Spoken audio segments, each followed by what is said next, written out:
Good morning friends. आज हम लोग बात करेंगे वेन डायग्राम के बारे में बात करेंगे। ये परसेंटेज का चौथा चैप्टर है और वेन डायग्राम बहुत ही इंपॉर्टेंट क्वेश्चन है, हर एक एग्जाम में पूछता है।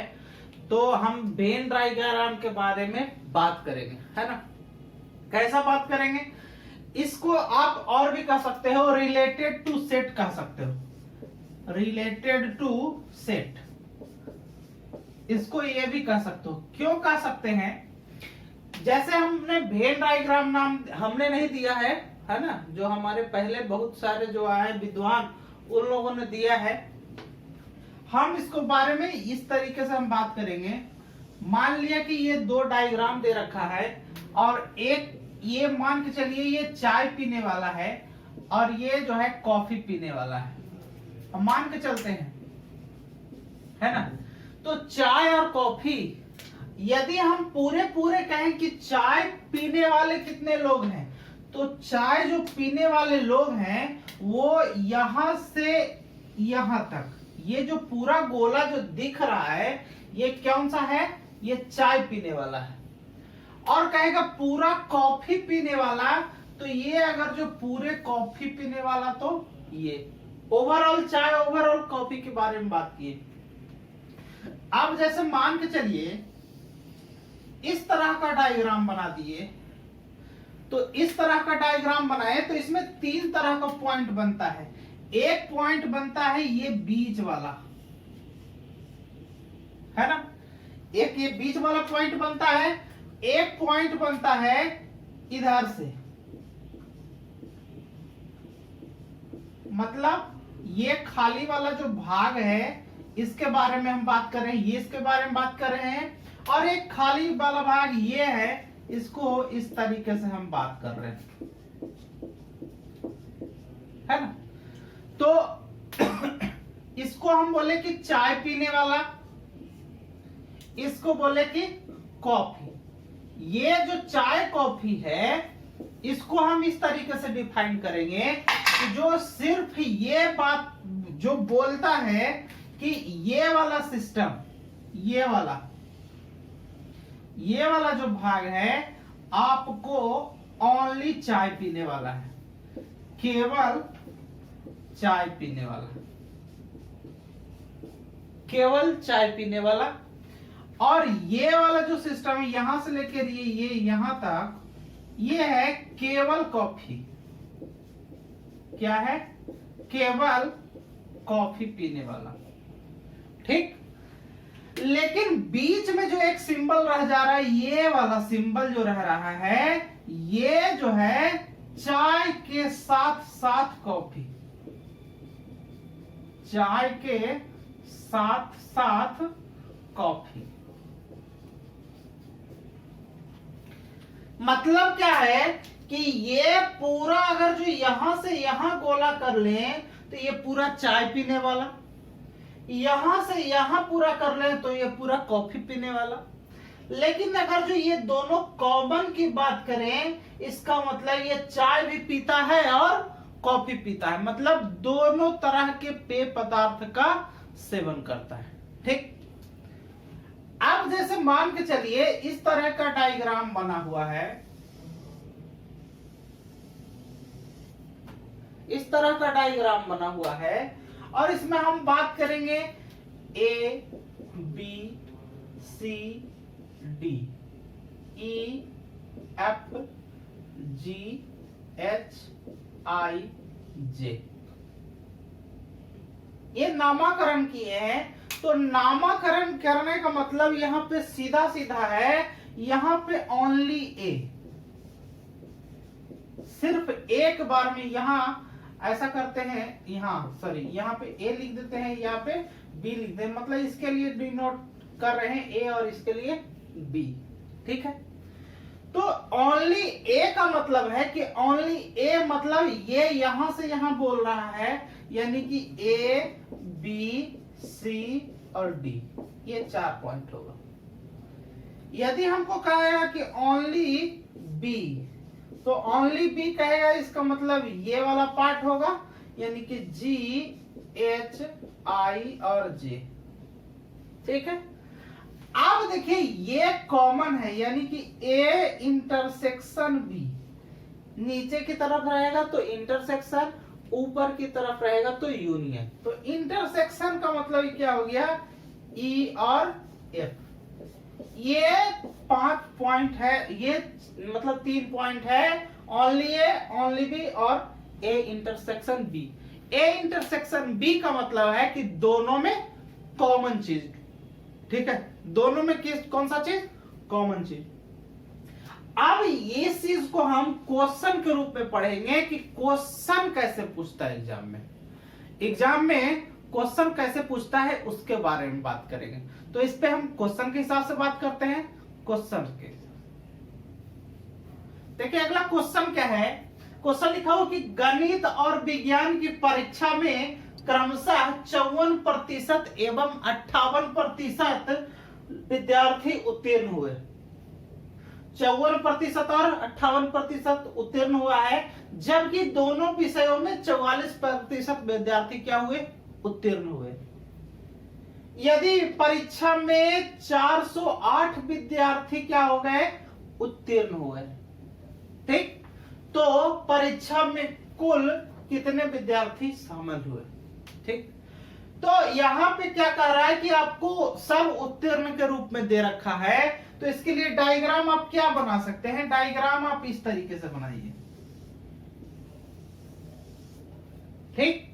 क्योंकि दो ही पार्टी है तो दो पार्टी को हम बनाए, एक है गणित का, तो इसका यहां लिख देते हैं गणित इसके ऊपर, और इसके ऊपर क्या लिखा हुआ है, विज्ञान के बारे में बात कर रहा है तो विज्ञान के बारे में,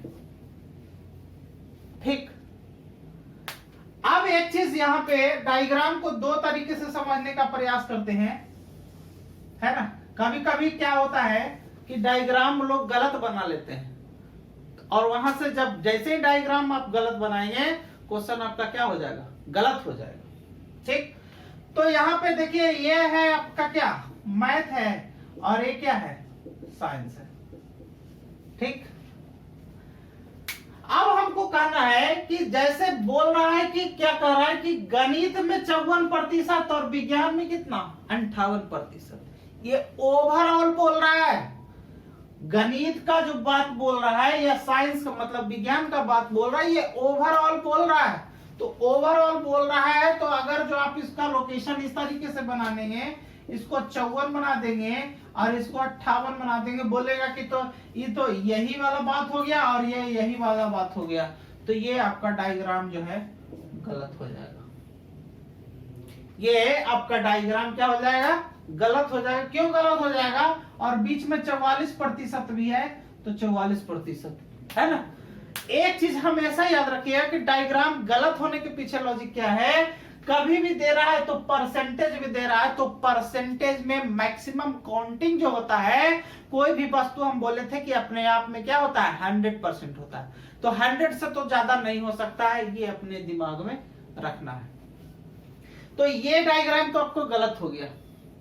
दूसरा कह रहा है कि यहां पे देखिए क्या कह रहा है कि मैथ और साइंस का कॉम्बिनेशन ले लिए हैं, तो पहले कोशिश करिए कि दोनों कॉमन वाला को ज्ञात करें। देखिए दोनों विषयों में कितना प्रतिशत है, 44%, तो 44% यहां पे लिख दीजिए, ये दोनों में है तो दोनों में 44% लिख दिए।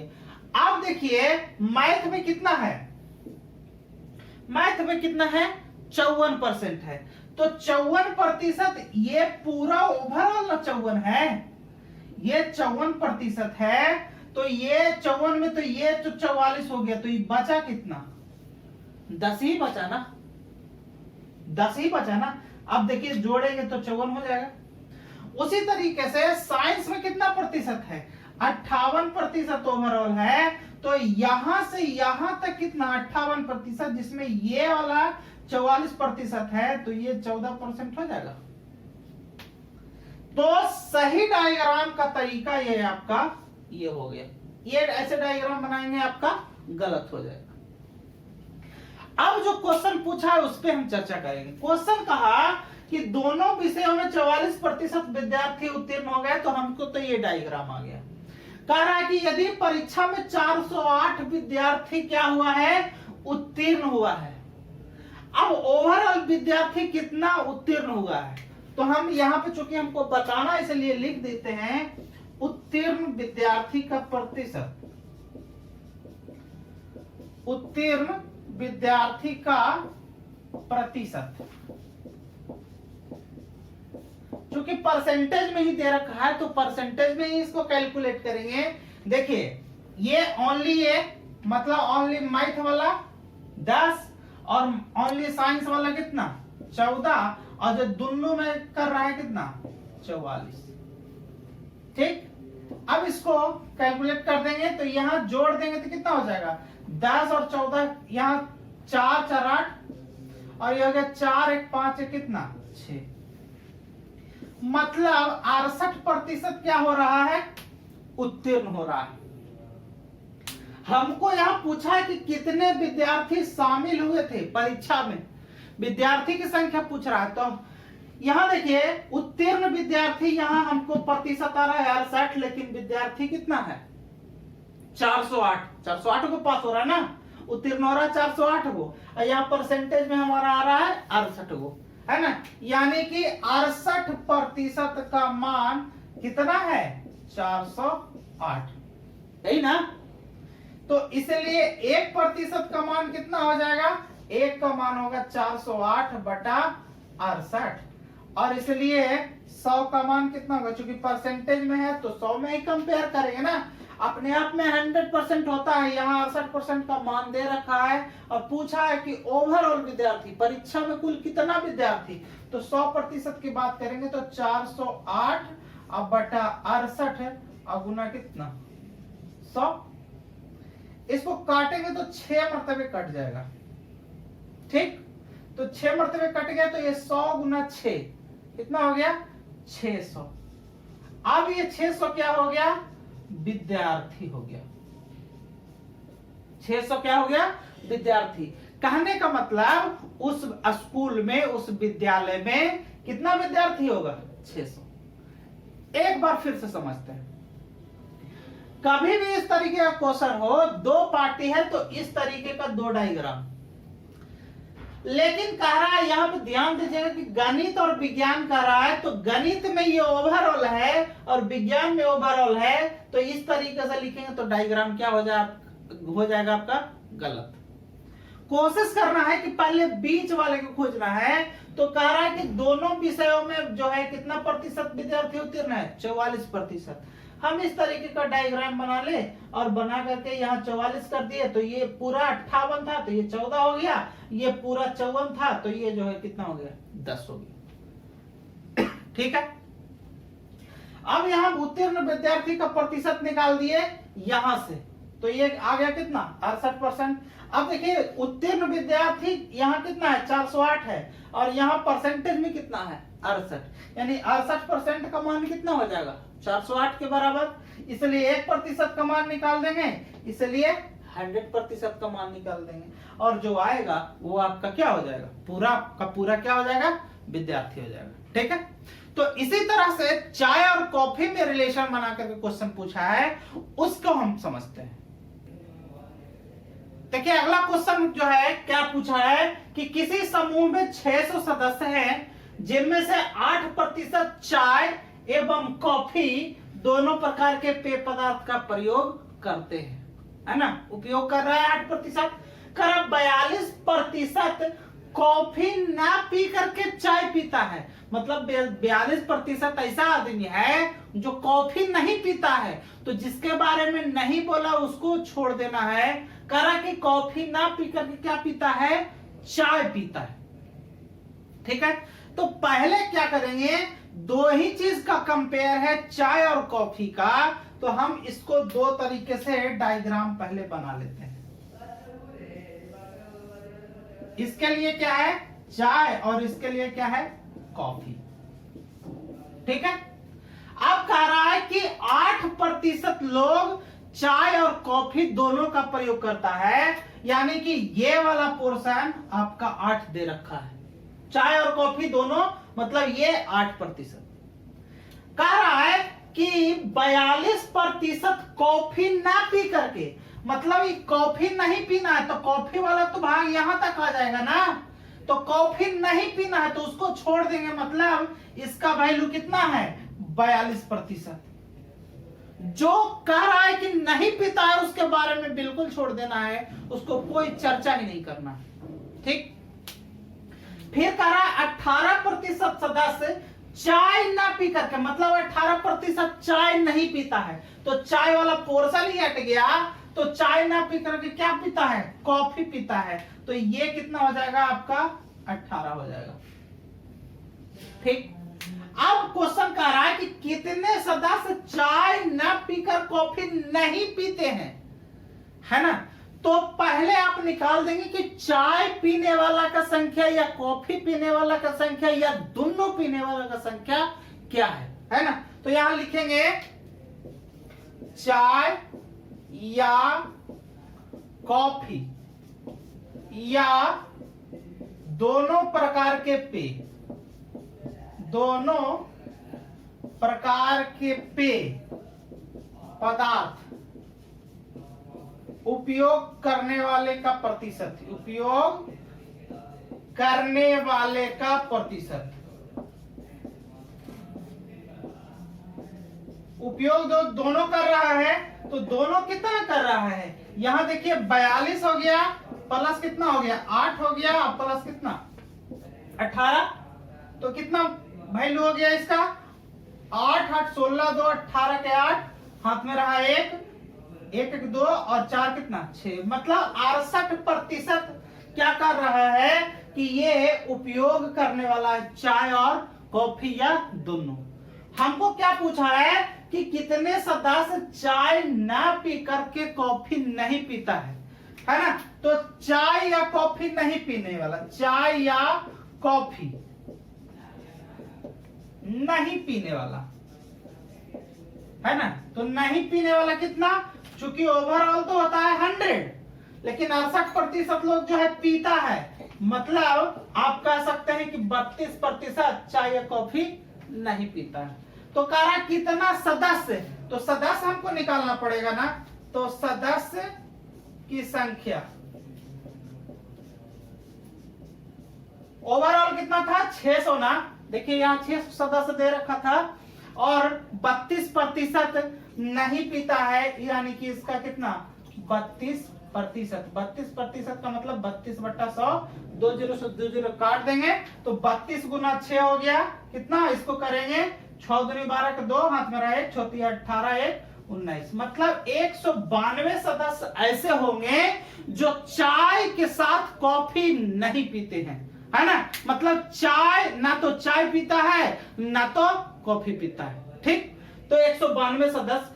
तो मेरे कहने का मतलब है कि आप इस तरीके से क्वेश्चन को पहले डायग्राम में डालेंगे और डालने के बाद आप उसके बाद एनालिसिस करेंगे एग्जाम में। ये तो चूंकि हम बता रहे हैं तो यहाँ पे लैंग्वेज हमने यहाँ लिखा है, आपको एग्जाम में लैंग्वेज लिखने की जरूरत नहीं है, ठीक है ना। तो अगला जो पॉइंट पढ़ते हैं हम लोग, ये वेन डायग्राम पढ़ रहे थे, अगला जो पॉइंट पढ़ते हैं इसी तरह से क्वेश्चन पूछ रहा है, तो अगला जो पॉइंट पढ़ते हैं जनसंख्या से रिलेटेड पढ़ते हैं। तो जनसंख्या तो बहुत बड़ा हो जाता है और बहुत आसान है, तो उसको ज्यादा डीपली में नहीं जाएंगे, लेकिन वेन डायग्राम बहुत ही इंपॉर्टेंट था। एक जो है इलेक्शन से रिलेटेड क्वेश्चन है, तो इलेक्शन से रिलेटेड क्वेश्चन आपको करवाते हैं। देखिए अगला क्वेश्चन जो है रिलेटेड करके हम बता रहे हैं इलेक्शन से रिलेटेड, ये भी परसेंटेज में पढ़ना है क्वेश्चन। तो यहाँ पे पहले क्वेश्चन क्या दे रखा है कि दो प्रत्याशी के बीच हुए चुनाव में कुल डाले गए मतों का 60% मत प्राप्त करके एक प्रत्याशी 14,000 मतों से विजयी हुआ। तो कह रहा है कि जीतने वाले प्रत्याशी को कितना मत मिला। तो इस टाइप का क्वेश्चन देखते ही आपको सिर्फ 2 से 5 सेकंड में बना देना है। 2 सेकंड बहुत है जी, 5 सेकंड तो दूर की बात हो गई, लेकिन आपको बनाना कैसे है ये समझने का प्रयास करना है पहले। उसके बाद दिमाग में जितना कैलकुलेशन आप तेज करेंगे आपका क्वेश्चन उतना जल्दी बनेगा। यहां देखिए प्रत्याशी कह रहा है कि चुनाव हुआ, तो चुनाव हुआ तो कोई भी चीज में चुनाव होगा तो अपने आप में वो 100% रहेगा। अब कह रहा है कि इसमें 2 पार्टी खड़ा हुआ था एगो जीतने वाला एगो हारने वाला, तो यहां जीतने वाला लिख दिए और इधर हारने वाला। अब कह रहा है कि दो प्रत्याशियों के बीच हुए चुनाव में कुल डाले गए मतों का 60% मत प्राप्त करके एक प्रत्याशी, कह रहा है कि जीतने वाला आदमी कितना प्रतिशत मत प्राप्त किया, 60%। तो जाहिर सी बात है कि 100% आपका मत ही था, जीतने वाला 60%, तो हारे वाला कितना प्रतिशत, 40%, है ना। अब एक चीज ध्यान में लगाइए कि ये 60% है, ये 40% है, इसको कितना मत मिला इसके बारे में पूछा है कि इसको कितना मत मिलेगा, है ना। लेकिन कह रहा है कि जो है ये जीतने वाला जो है हारे वाला के कितना से हरा दिया है, 14,000 वोट से, यानी कि ये इसका डिफरेंट जो है, इसका डिफरेंट मतलब आप इसको हिंदी में लिख सकते हो अंतर। ये अंतर जो है, इसका अंतर इतना मत के बराबर, यानी कि 60% में से 40% जाएगा तो कितना, 20%, यानी कि 20% का मान कितना है आपका, 14,000, है ना। लेकिन पूछा क्या है कि विजयी हुआ हो तो जीतने वाले प्रत्याशी, यहां देखिए लिखा हुआ है जीतने वाला प्रत्याशी, तो जीतने वाला प्रत्याशी को कितना मिला है, 60%। तो चूंकि 20 के 14,000, इसलिए एक के लिए कितना, 14,000 और बटा कितना, 20, इसलिए जब 20% के लिए 14,000, 1% के लिए इतना, तो हमको निकालना कितना है, 60% वाला के लिए ना, तो यहाँ 60% वाला के लिए निकाल देते हैं। तो 14,000 बटा 20 और गुना ये कितना, 60, यही ना। तो यहाँ काट देने का प्रयास करेंगे, 20 दिया के 60, सीधा सीधा, तो बचा कितना, 14,000 और गुना ये हो गया कितना, 3। आप इसको गुना कर देंगे तो 3 0 तो इधर हो गया, और 14 दिया कितना, 42, है ना। मतलब जीतने वाले प्रत्याशी को कितना वोट मिला होगा, 42,000 वोट मिला होगा। एक बार फिर से समझते हैं, कह रहा कि दो प्रत्याशी के बीच चुनाव हुआ है, तो कोई भी चुनाव हो तो वोटिंग जो होता है अपने आप में 100%, यहां अपने आप में 100%, इसको दो भाग में बांट दिए हैं। चूंकि दो ही प्रत्याशी है तो कोई एगो जीतेगा कोई एगो हारेगा, तो जीतने वाला और हारने वाला। यहाँ क्वेश्चन में दे रखा है कि जीतने वाले को कितना प्रतिशत, 60%, तो जीतने वाला को 60% मिलेगा, तो हारने वाला को कितना मिलेगा, 40%। ये तो ऑटोमेटिक है। अब क्या कह रहा है कि ये जीतने वाला हारने वाला को कितना से हराता है, 14,000 मत से हराता है ना। यानी कि यहाँ इसका अंतर कितना है, 20 का अंतर है, तो 20% का अंतर है, तो यहाँ अंतर मत में कितना हो जाता है, 14,000, इसलिए एक में निकाल देंगे। लेकिन यहाँ क्वेश्चन तो पूछा है कि जीतने वाला, तो जीतने वाला कितना प्रतिशत, 60 में है, तो यहाँ 20 के लिए निकाल दिए, एक के लिए निकाल दिए।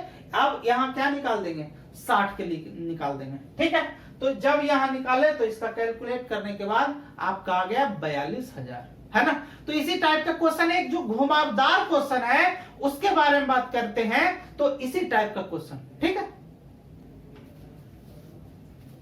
अगला क्वेश्चन जो है यहाँ पे लिखा हुआ है कि किसी चुनाव में 8% मतदाताओं ने मत का प्रयोग नहीं किया। तो जाहिर सी बात है, कोई भी इलेक्शन होगा तो मतदाता होगा 100%, लेकिन कह रहा कि 8% मत का प्रयोग नहीं हुआ, तो यहाँ पे 8% मत का प्रयोग नहीं हुआ, तो 8% का नहीं होगा, यानी कि 92% ये जो है ये क्या हो गया, मत का प्रयोग हुआ होगा,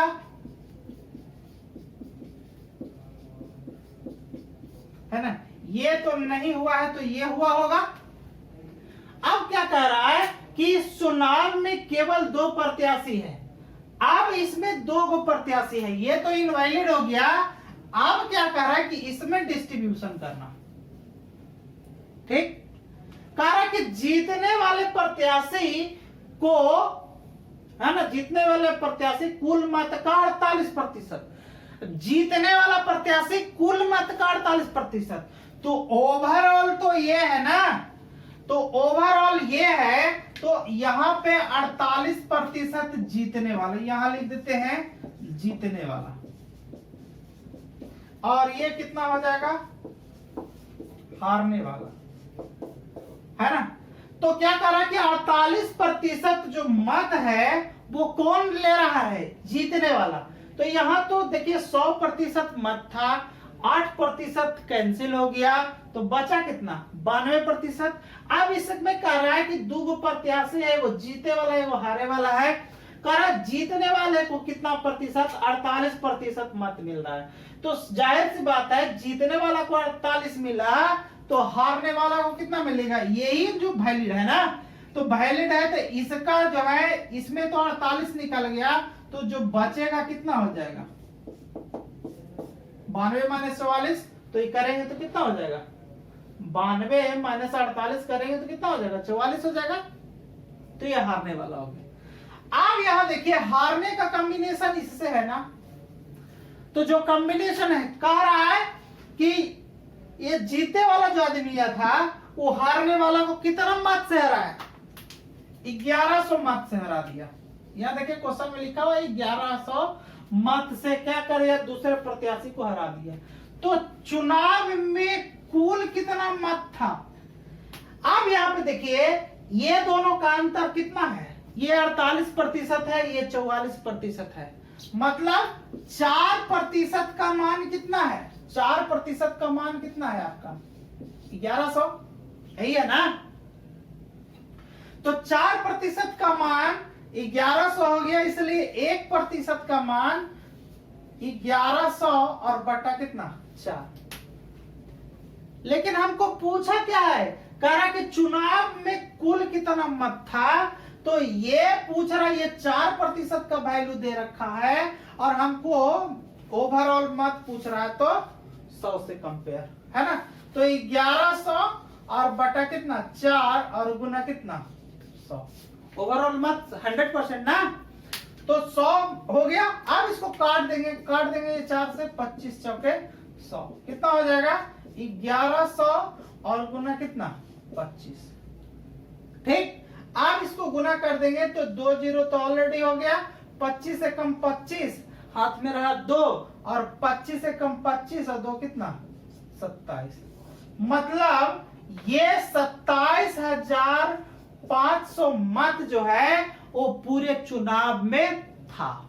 ठीक, तो इस टाइप का क्वेश्चन पहले क्या करना है, कोई भी चीज अपने आप में 100% होता है, यहां अपने आप में बैठा लेना 100%।